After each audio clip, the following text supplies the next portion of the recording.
Malaysia kita punya, kita jaga sama-sama. Cintai Malaysiaku, kita jaga kita. Denyut nadi suara rakyat bergema di channel ini. Jangan lupa tekan butang subscribe, like dan share. Salam sejahtera Malaysia, denyut nadi suara rakyat bergema di channel ini.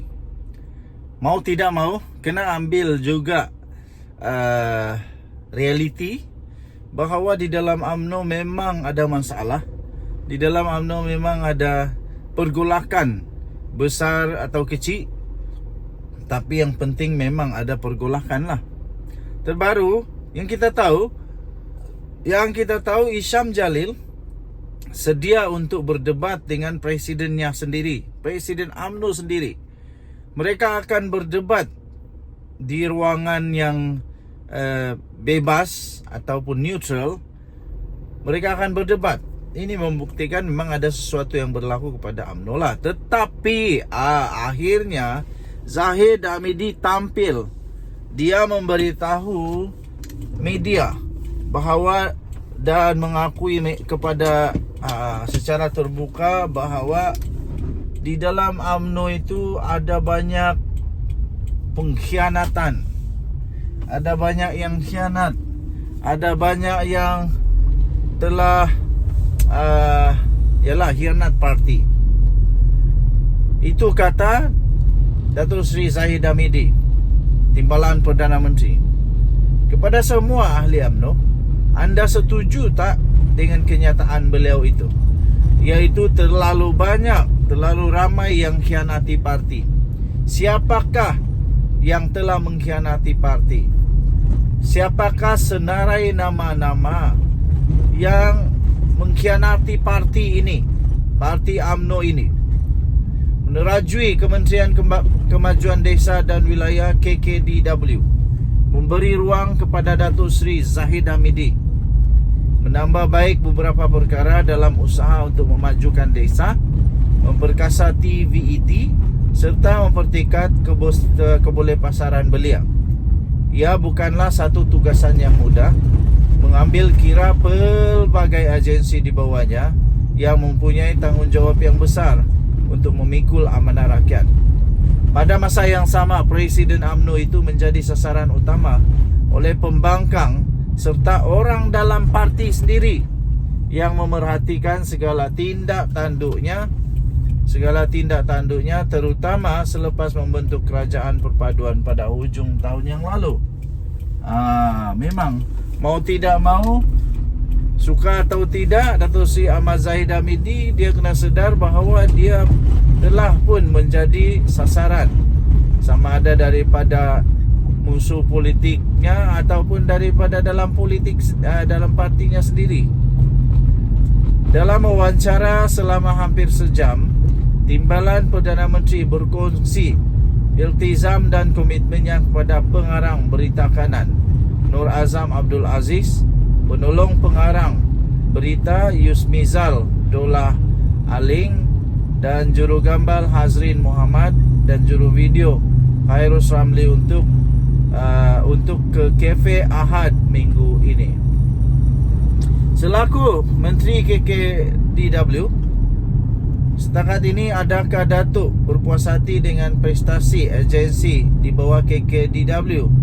Soalan yang telah diajukan kepada beliau. Dan Ahmad Zahid Hamidi menjawab, saya tidak pernah berpuas hati selagi KPI dan pencapaian KPI itu tidak melebihi 100%, katanya.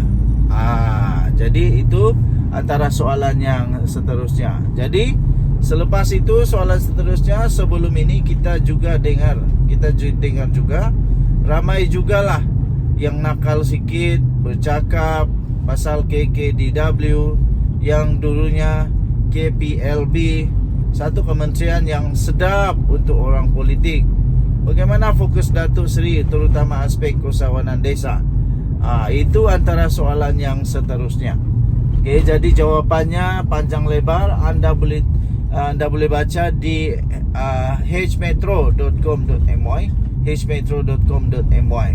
tentang artikel ini ataupun berita ini.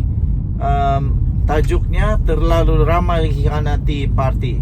Terlalu ramai khianati parti daripada hmetro.com.my.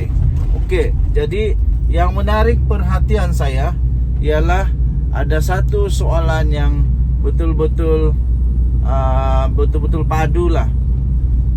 Betul-betul padu. Saya cari satu soalan yang agak padu sehingga Ahmad Zahid Hamidi mengakui bahawa di dalam UMNO ada terlalu ramai yang khianati parti UMNO. Siapa mereka ini? Siapa mereka yang dikatakan telah khianati parti UMNO ini? Okey. Tapi yang pasti, yang selalu bising-bising dah mulai senyap, yang selalu saja komen-komen cari kesalahan Zahid Hamidi dah mulai senyap. Tak ada lagi terlalu bising dah. Agaknya dah boleh terima sedikit kot. Jadi tuan-tuan dan puan-puan yang dihormati sekalian,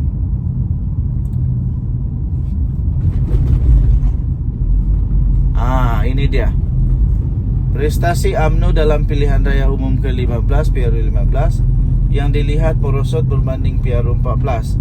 Apa komen Datuk Seri dan apakah langkah yang akan diambil? Itu soalan dia.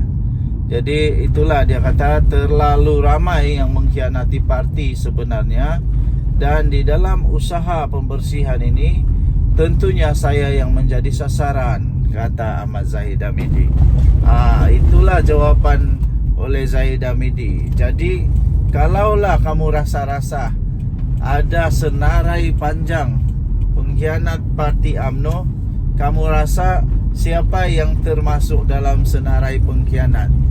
Kalaulah disenaraikan A, B, C 1, 2, 3 sampai 30 kah, 40 kah, tapi siapakah termasuk dalam senarai yang telah mengkhianati parti? Ataupun siapa senarai yang menjadi dalang, menjadi api dalam sekam, gunting dalam lipatan, jarum dalam peniti, jarum dalam peniti pula, ada domba dalam kambing, macam-macam lah. Okey, jadi pada pendapat anda, siapakah yang termasuk di dalam senarai pengkhianat ini, yang mengkhianati UMNO? Memang luar biasa. Okey, baiklah tuan-tuan dan puan-puan yang dihormati sekalian, pagi yang indah. Kita bersyukur kepada Tuhan Yang Esa yang sentiasa merahmati kita dengan sehari lagi kita boleh menikmati kehidupan ini. Okey, jadilah kehendak Tuhan dalam hidup kita, bukan kehendak kita yang terjadi, tapi biarlah kehendak Tuhan yang terjadi. Okey, jadi berserah sepenuhnya kepada Tuhan. Semoga Tuhan memberkati kita semua. Dan jumpa lagi. Bye-bye.